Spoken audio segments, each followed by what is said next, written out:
Well, I've got nothing to really say to start this video off, so let's just get into the game. So, remember how the original Mega Man never actually told us Mega Man's backstory? Well, Mega Man 4's got you covered. In the year 20XX, Dr. Light and Dr. Wily created the Robot Masters to help people, but then Wily turned evil for being overshadowed. However, two of the Robot Masters they made, a boy named Rock and a girl named Roll, get it? It's a musical pun. Anyway, Rock and Roll, who were both mere helper bots, weren't taken by Wily because he considered them useless. Rock, who had a sense of justice and who hated seeing his father upset and his brothers rampaging, offered to be converted into a combat robot. And so, Dr. Light installed in him the capabilities of a robot who could fight. And thus, Rock became Mega Man! Yeah, no idea why they put that in now, but there's the backstory of our main protagonist. Anyway, the actual story of this game takes place 1 year after Mega Man defeated Gamma and Dr. Wily was presumed dead. A new scientist by the name of Dr. Cossack has appeared, attempting to take over the world, and so Mega Man, now armed with his new Mega Buster, sets out to stop Cossack, just as he had done to Wily's schemes 3 times now. So we're once again subjected to 8 more Robot Masters, only 3 of which are good, whereas the rest are meh or bad.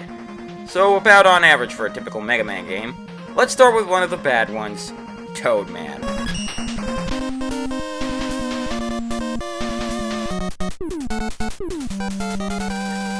Oh yeah, you probably know this guy.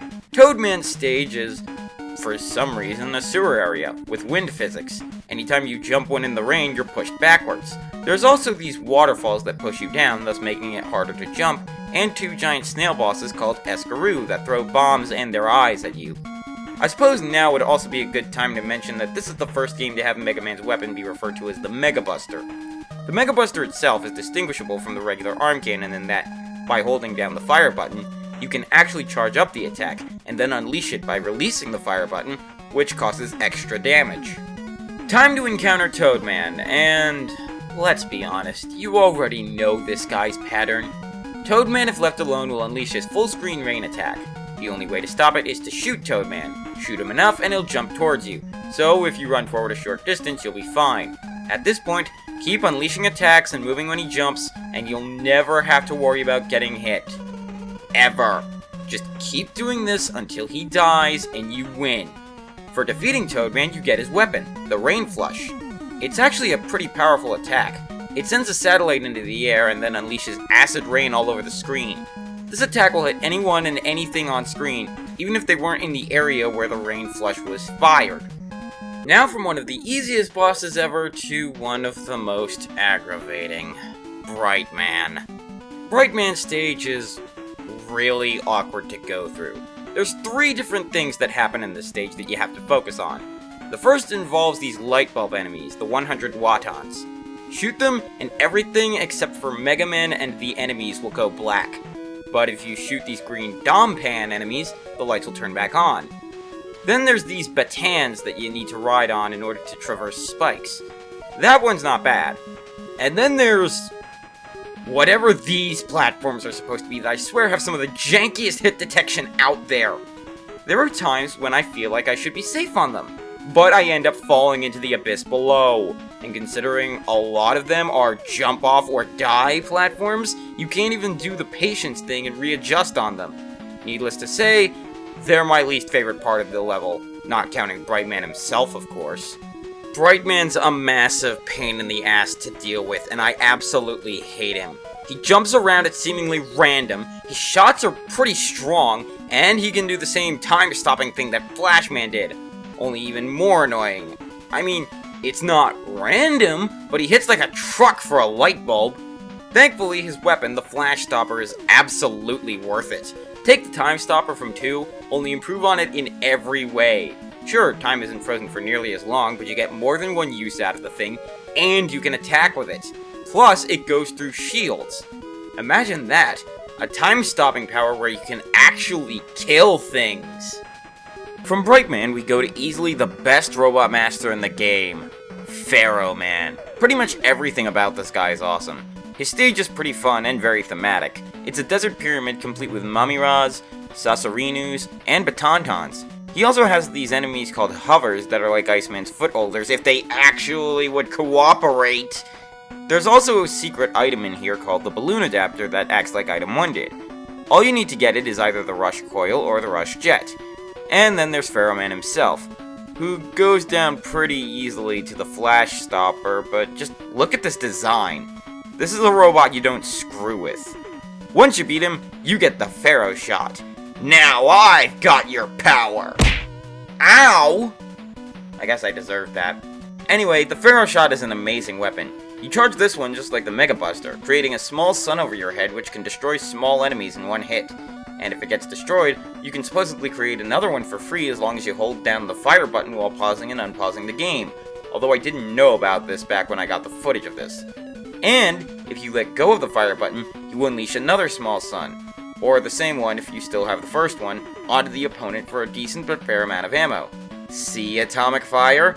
This is how you do a chargeable attack! Just wait until we get to 9, which will really show up the Atomic Fire. Anyway, the Pharaoh Shot's an amazing weapon, and it's the weakness of our next robot, Ringman. Ringman's stage is odd for the fact that you basically climb up into space to take him on. No reason is given, just space. Anyway, Ringman's stage actually has 2 mini-bosses that you have to fight. One being this pair of eyes surrounded by rings called Whopper, and the other being Kabaton Q, a hippo on a platform. Why? Oh, and the main gimmick of this stage are these platforms that end up sliding away to disappear. Again, none of this makes any sense. Ringman himself is a pretty easy boss. He'll throw a ring boomerang at you from the ground and then jump after catching the first one to throw a second one at the top of the screen. Then it'll come back to him and he'll run across to the opposite side of the screen and restart the pattern. Well, you can get rid of them with a few fully charged Pharaoh Shots. Beating Ringman nets you the Ring Boomerang, which is okay, I guess. It's not awful, but it's not really that good either. It's unique, I'll give it that. After him is Dustman, who has probably the most depressing stage and song in this entire game. Listen.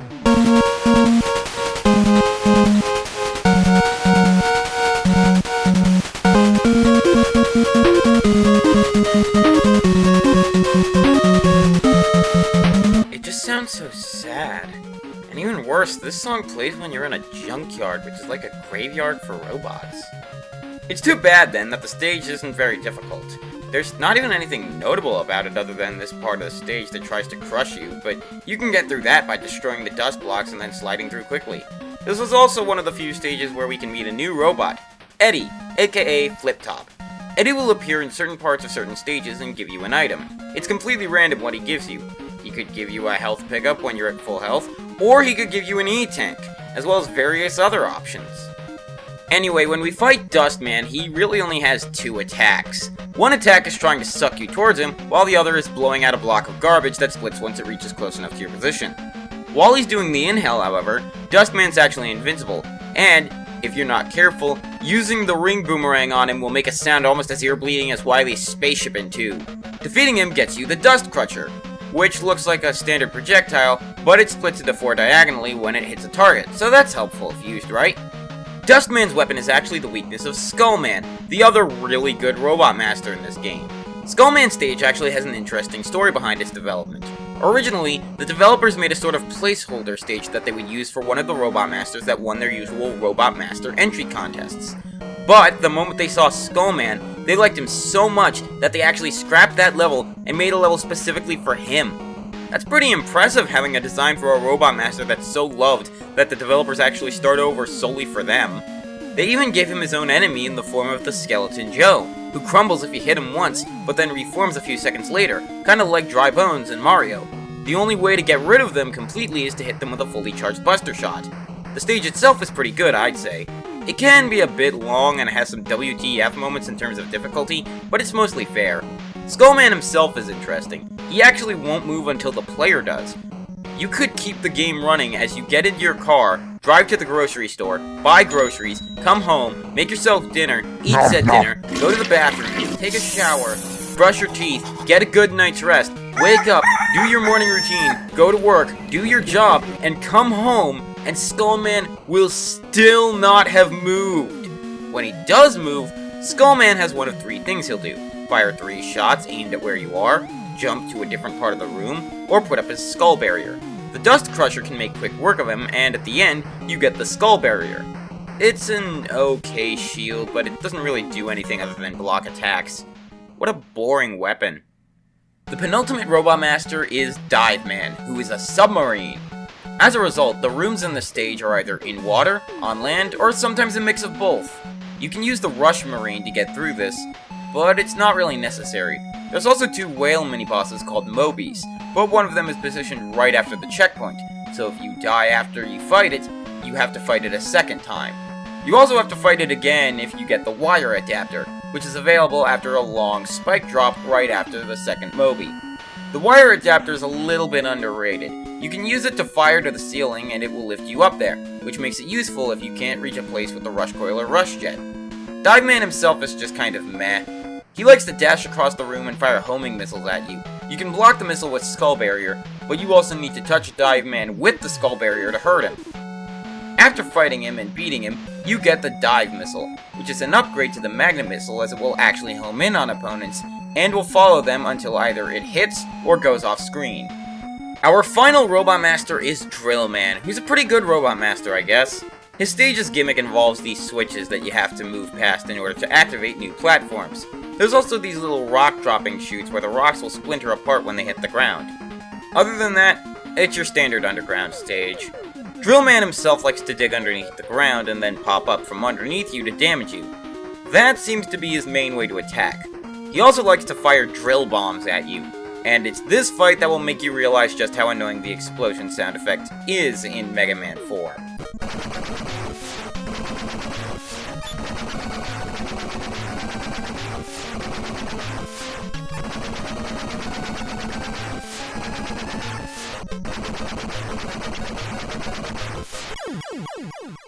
That's just absolutely awful. Defeating Drill Man gets you the Drill Bomb. The weapon has a little secret to it. If you press the fire button after the drill has been fired, you can actually make it explode before it hits an enemy or a wall. It's an interesting trick, but it's not necessarily useful since, well, how could you use that except against maybe faster enemies? Oh, and you also get Rush Jet when you beat Drill Man, and it's been heavily nerfed from the last game. Now Rush automatically moves in whatever direction he's facing when you jump on his back, and it constantly drains from the moment you get on Rush until he leaves. By the way, though I didn't need to here, you can actually revisit previous stages just like in the first game, though once you get to the boss room you just leave instead of fighting the boss again. With all the Robot Masters defeated, it's time to storm Cossack Citadel. The Cossack Citadel does have some notable areas for the first and third sections. The first section is a snow and ice level, where the snow actually slows you down and hides a one up to the left of your starting position, while the third is an auto-scroller, which upsets me because I hate auto-scrolling levels. A lot of the time they don't even make sense as to why they're auto-scrolling. The bosses are at least somewhat notable. You've got Mothrea, a moth boss that likes to destroy the pipes, the Cockroach Twins, that share a health bar like Gemini Man, Square Machine, which gives you one chance to hit its vulnerable spot before it scrolls off in thirds, and then Dr. Cossack himself with the Cossack Catcher. Man, for a final boss, he's pretty weak. But wait! After you get Cossack down to 1 health, Proto Man teleports in with a young girl named Kalinka, who is Cossack's daughter, and who asks you to stop attacking. My father's not really evil. Dr. Wily took me hostage and forced my father to fight you. What? You didn't think Wily was gone permanently, did you? Honestly, though, this is a rather surprising twist given that Dr. Wily, died at the end of Mega Man 3. Actually, if you look at the end of Mega Man 3, what seems to be some kind of bird lands on the tree in the final shot, and if you look carefully, you can see it actually looks like his flying saucer. Wily then teleports in and threatens to kill Mega Man before flying to his castle. Oh boy, more Wily levels. I barely remember anything about these stages besides the first, which is an underwater section, Yoku blocks, and all of the enemies are Mets, and Gabules, with the boss even being a giant Met called the Metal Daddy. Yeah, you certainly don't forget a stage like that. In Stage 3, you're thrown into the teleporter room for the Robot Master rematches. Get through all of them, and you'll then have to deal with Wily Machine 4. Wily Machine 4's first part is actually weak to the Mega Buster, so just charge up and fire at the mouth. The second form requires the drill bomb and, well, I guess this is where detonating it manually would be helpful. You can't jump high enough to reach the weak spot, so if you just fire and forget with the drill bomb, you'll end up deflecting it off, thus making it useless. But in typical fashion, destroying the Wily machine is not the end, as we now go to a fourth Wily stage with these worm-like enemies which you can use to refill your resources. You only need one weapon for the final battle, the Pharaoh Shot. When you enter into the final room of the game, everything is dark. Every so often, Wily will appear in his Wily capsule and be vulnerable for a few seconds. This is why the Pharaoh Shot is so useful, as it can fire diagonally up and down, giving you a way to aim at Wily.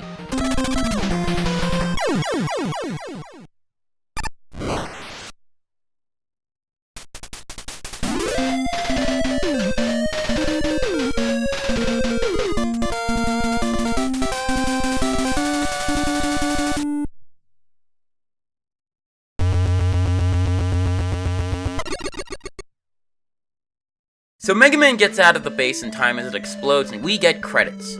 Overall, Mega Man 4 is a decent game. It's not exactly the best, but I still like it better than 1 and 3. The key thing here is the game's memorability. The Robot Masters are memorable, even if for the wrong reasons sometimes, but the levels themselves aren't. I barely remember some of the gimmicks because, well, they're gimmicks. That's all I remember from them. Hell, for the longest amount of time, I could remember every Robot Master's stage theme in the series by heart, save for Drillman's theme. When the game has things you completely forget in almost every section of the game, that's a problem. Like I said, however, the game is certainly not the worst. I can think of some later games in the franchise that are worse than this one. But would the next game keep up? Well, we'll find out tomorrow as we beat the darkness that dwells in Mega Man 5.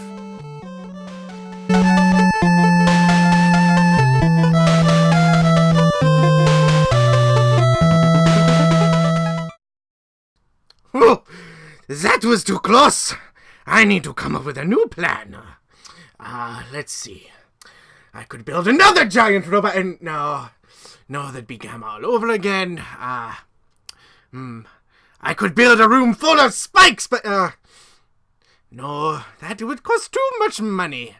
And I'm kinda short on cash, Wait, what if I did something like... Yes, that will do nicely. Let's see how talented Mega Man is when he loses the one most valuable to him.